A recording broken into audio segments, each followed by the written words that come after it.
I'm delighted to be here with Paola Diana in London. Paola is an entrepreneur, an activist, an author, a committed advocate of women's rights. She's a self-confessed glass ceiling breaker and a warrior. And I'm going to talk to her today about her inspirations and some of the extraordinary things that you've done and continue to do. Thank you, Kate. Oh, it's a pleasure. One of the things that you talk about, which I utterly believe in, is making the impossible possible. For me, there's no such thing that is something impossible, because it all depends on yourself, on your will, on your strength. So if you want to do something, just go, do it, get it. You know, no excuses. Yes. People that tell you, oh, but it's difficult. Of course it is. Who said it's easy? No one. Exactly. Everything is difficult. At least you tried, you know? Yes. Maybe you find it difficult, maybe you find there are problems, but you always have to try and you will get there. Yeah, I'm sure about that. Yes. Well, your positivity around that, and you know, obviously that attitude that says, you know, why not? Why not me? You know, why? You know, I can do this, or I can try to do this, or I can find someone to help me.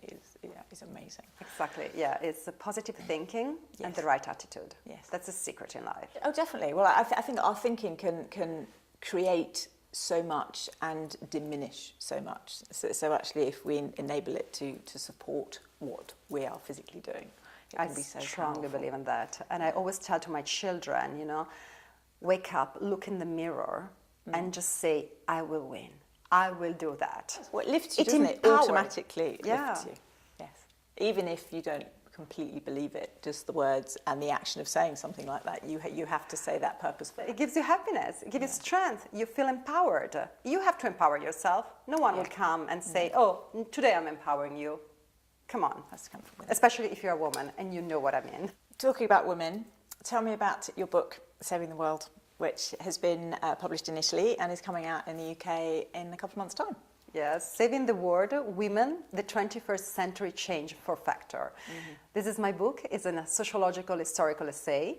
It will be published by Quartet Books of Naheem Atalla on the 18th of April, 2018 in London. I can't wait because it's my passion in life. It's my mission to be an advocate for women, for women's rights, and helping women to empower themselves. It's so important. Especially talking about girls, you know, we need to tell them why, you know, women are in this situation nowadays. Not only in UK, because I'm talking about worldwide, you know, so globally, for sure. And it's so important to understand the traditions that are behind, you know, there's the cultures, the religions. The history and where it came from. Is it something that you've always been interested in, or has it maybe come from your family upbringing? I studied political science with a strong focus on international relations, history of religions, sociology. So it's all connected. And talking about my family, actually, it was the opposite. I'm a rebel. I had to react because I was born in Italy in a very, very patriarchal family, and I promised myself when I was a teenager I would change it. I won't be a victim. I will be a fighter. And perhaps go for that, you know, that freedom, or, you know, you talk a lot about power, but actually using that and maybe breaking free from things that were boundaries, if you like, that have been imposed, albeit by other people.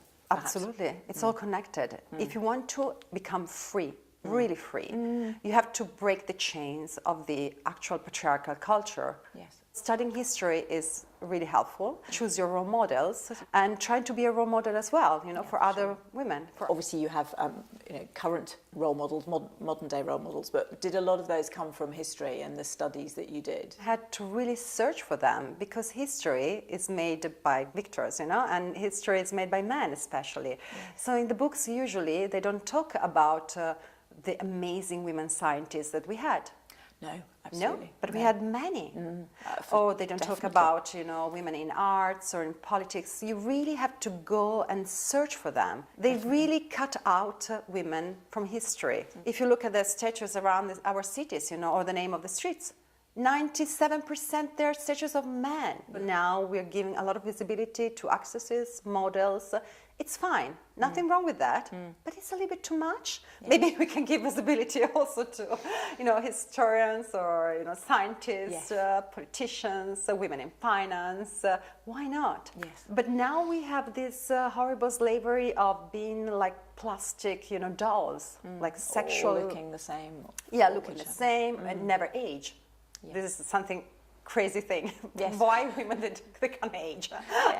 So we have to break through all these boundaries. All these are chains. I always tell my daughter and her girlfriends, don't be so obsessed by beauty. It's not everything in life. No, absolutely. You have to So be many things. intelligent. You have to be smart. You have to be well educated. Yes. Use your time also for that. Your book's as much about educating. It's actually about things that are going on, right here in the city today, but also where it came from. And if there's something of a revolution going on at the moment, that impacts so many people in many different ways. And the greater understanding people have of it, even if they don't feel brave enough to have their own voice, they can be part of a sea change. Absolutely. And it's a good revolution. Yeah. Because women empowerment is a disruptive force. It will change society completely. So in the next 100 years, nothing will be anymore like it is now. Yes. And it will be a good place to be. A good place not only for women, but for men, for everyone. Sure, for everybody, absolutely. We will live better lives. Because women, they take with them empathy. And it's so important having more empathy, less violence, Understanding, for sure. less war, less obsession with power and money. They're not the only values, in life. No, for sure. There's much more. One of the things that you advocate very extremely well, is around your own power and using your own power. Because we all know that and I certainly know as an executive coach, we often give away our power. Sometimes we know consciously we're doing it, and sometimes it just happens. So actually having sight of really using that and nurturing it. It's so true, because women, they have an enormous power inside themselves. The majority of them, they still think they don't have it. And they live a life of victims. It doesn't depend on what is in external. It depends on you. And I was a victim myself, but I always refused to be a victim. You know what I mean? I always fight it back. That's why I'm telling you, I'm a warrior, because I always choose to fight back. Yes. I see it more as, as standing up for what's fair and what's right and what's equal. Absolutely. Sometimes that's a fight, and it's more of a fight than other times, but actually it's that whole area. Of course, it's metaphorical, the fight I'm talking about. Being powerful also in your body, being healthy, being strong, gives you more power it gives you mental and strength consciousness as well as physical of yourself. strength. Because our soul and our together. body, they're closed. Sure. Stop thinking that skinny it means beauty. It doesn't mean beauty. No. Beauty, it's being balanced, many it's being strong, it's being healthy. That's beauty and being powerful. Yes, yes. Well, absolutely, and that thing when you are fit and healthy and strong, it comes. If you want to achieve things, it's so much easier because you've got your whole self with you, if you like. It's all connected. Talk to me about feminism, because I think feminism is one of those things that some people utterly embrace, and other people, you can see them bristling at, the mere mention of the word. I'm a proud feminist, and I'm Italian, so if you go in Italy, my country, not even the Minister of Equal Opportunities declare herself a feminist. They're scared. What's wrong with this word? It's a beautiful word, because being a feminist, what does it mean? Being a feminist means you want equal rights and equal opportunities for all human beings in this world. Absolutely. For everyone. Everybody. Who cares if in the past feminists has to be strong? They have to be. They had to be strong. And maybe a little bit violent or do some things that weren't really correct. Because they were facing a horrible society, a horrible patriarchy power that wasn't even giving them the right to vote. No. We were slaves, Kate. We could be only prostitutes, mothers, or maybe religious or nuns, whatever. Nothing more than that. The whole piece around the fight sometimes is that there are things that we can do very elegantly and very powerfully or in a very strong way, but there are other times when we do have to be more forceful, more forthright, and perhaps engage that fight. Absolutely. In order to make change. It's like any change, isn't it? It's often incredibly uncomfortable initially. or For whether who is losing the power, it's uncomfortable. Yes, exactly.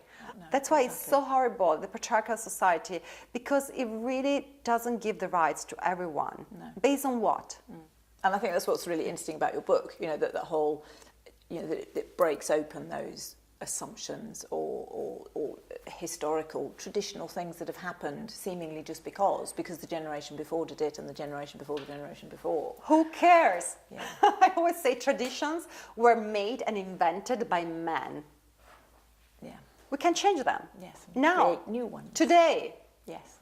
There's also those days when it's hard, aren't there? You know, when we don't feel as powerful, or we don't feel as strong, or actually whatever we're doing is quite big. I would say go in front of the bloody mirror and tell yourself how powerful you are, that you are a goddess, that everyone should respect you because you are a human being. You have incredible value. Yeah. And you can do good for the society. And you deserve to be happy. You deserve it all. And you can reach everything, everything you want. Just start listening to music and being happy. Find the happiness inside yourself. Yes. It's not outside, it's inside yourself. Yeah. Sometimes that's a little challenging for people, you know, if things are difficult, but actually, as you say, whether it's music, whether it's art, whether it's a beautiful flower, you know, or whatever it might be, just finding something really small to build on. And it's also good to have a good routine. I always say that. That's interesting. Yeah. What do you mean by Having your routine helps you to be balanced, because power also stays inside balance. You need to be a balanced person. And I see around myself many unbalanced persons. They tend to be depressed, they tend to be unhappy. Oh, it's a bit... Yeah. Super happy, super depressed. It's not good. No. So the routine really helps you. And a good routine can be, I mean, my routine, as an example, but of course they can be all different, is waking up and having what I like for breakfast, but what is also healthy, that makes me feel energetic. It isn't always the same, but, you know. Yeah, I know, unfortunately. Yes. And then read the newspapers. And then I keep time for myself. I never have meetings early mornings because I told all my PAs that I have to train. It is martial arts or yoga at home or a run outside. I do every morning. It's also important to wake up at the same time, every day. Yes. Try to at least. Well, it makes you sleep better generally, doesn't it? Even if you've gone to bed late. Started doing meditation. Many times you're going through very difficult periods of your life and you don't know that just breathing in a different way could help you. Yes, absolutely. And then you get rid of the toxins, if nothing else, properly, rather than letting them settle within your system. We should teach meditation, we should teach breathing when we are in the school to our children. There's that education about being a human, I suppose, isn't it? And the power of I'm looking up here because of the sunshine in the blue sky, and connecting with that, but also breathing properly and understanding our bodies, but us understanding our bodies rather than expecting someone else to know what's going on. Because if we listen, particularly meditation, you can feel, can't you, when something's out of kilter or not balanced, or there's a bit of stress sitting wherever. They say, take care of your body because your body will take care of you. Yeah. Who inspires you, or what inspires you? I am always inspired by the stories I read about people, even if they're not famous, but if they're fighters and if they have an idea and they fight it for that idea, for that value, for me they become my role models. The other day I was reading in the newspaper the story, it's very sad, of this woman. She's a strong feminist, Italian. She lives in a small town in the south of Italy. She opened this center to help women, especially immigrant women. A horrible man, he entered inside the center with a gun. He went there and he killed her son. And you know what she said? She said, he took away the most important thing of my life, but I was still fighting. I will keep fighting. I will keep helping these women because this is my mission in life. Yes. She's a role model. She's utterly a role model, a fighter, but someone that's pioneering, and wanting to make a change and wanting to disturb, the things that aren't right that occur. Where we don't look after each other or communities or people that are having a really tough time. It's so important. And also men can be my role models. Oh, I absolutely. always say also that now I'm fighting for women's rights because we are, the person who are, lacking these rights. But in the future, if we will be men lacking these rights, I will fight for them. Being passionate about women's rights and feminism, it is at its heart, I think, about equality. So actually, it impacts on everybody. You know, I just don't like injustice. I really don't like that. I have to stand up. Yes.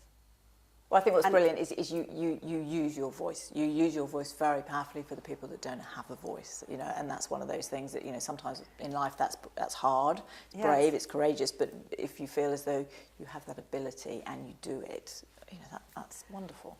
And I also help them finding their voices. Sometimes we have to use other people to help us find it. You referenced it earlier about belief. You know, having that very strong belief in terms of what you want to do, what you believe in, the things that you're passionate about. Unfortunately, many people are lacking this self-belief. My suggestion, the first one is read. Read a lot. Because reading helps you understanding other people, being, you know, more educated, entering inside other people's mind. Even if it's fiction or non-fiction, it doesn't change. You know, it's good to read. Makes you think. Yeah. It's good to think, and it's good to become empathic. Yes. Because empathy is a secret. You have to feel what the other people are feeling. You have to put yourself in their clothes, you know, really understanding what's happening. What's going on. Yeah, for sure. And then you will become a better human being. I always say my journey in this life is just to become a better human being, nothing more. And I think if we all become better, even just a little bit better, it has that. It should be like that. It should be like that. Yes. So what's next for you? For me, it's the book launch. Yeah, and promote the book and trying to inspire and empower as many women and men as possible, because we need to inspire and empower men as well, because we need them to fight with us this great battle of this century. Yes. To save, you know, all the humanity, because saving women means saving the world. Yes. Saving everyone in this world. It's everybody, isn't it? Because men, they will live a better life. We will have more peace. We will have more gender equality. We will have children who are raised, you know, in a different way, really feeling how important are every human being, you know, not only men, also women. Yes. So they will become better human beings themselves. They will become more respectful. We hope more peaceful. Yes. Oh, definitely. Yeah. So the society will be a better one for sure. And then I'm writing my second book that is about fantastic. It is about domestic violence, about femicide, about sexual, psychological violence. Everything is connected to violence against women, because unfortunately this is a social emergency. Yeah. And I strongly think that our governments are doing not so much for this. They talk a lot, but they're not putting the money where they're talking. Or choosing to really understand the implications it's having across society. But you need affirmative action, you need different laws, you need a lot of investment, you know, in structure that can help. Because you need to address the problem in a different angles. You know, we need more education, different kind of education, and then we need different laws, we need to help, you know, even our police to become, you know, more aware of this kind of violence. Yes. Or being aware to know what to see. Or the little things, or that maybe the for mindset, us are not so little. No, not so little, no, or even that mindset not to ignore, because sometimes when things are hard, you know, if we're talking about mental health or we're talking about sexual violence or whatever it is, sometimes, well, always, it's very, very hard. Yeah. And sometimes, you know, you're right. People ignore it because they don't know what to do. I always talk about the peril of indifference, because being indifferent means being guilty. People, they don't understand. They think they do nothing, they're not doing nothing. No, you do nothing, you're doing something, because you're not helping that person. Yeah, we're choosing to do You should help them, because you could be in the same situation. So we are all sisters and brothers. Yes. That's the secret. And the children, they're not children of other people, they're all our children. Yes. We should help all of them. Yeah, for sure. To have a better society. This is the kind of mind we should all have. Definitely. So this is my next That's baby. fantastic. Well, I look forward to that very much. Oh, it's been such a joy speaking with you. I think you're such an inspiration. I think an inspiration to many people. Thank you so much for your time. Thank you, Kate. Appreciate it. Thank you.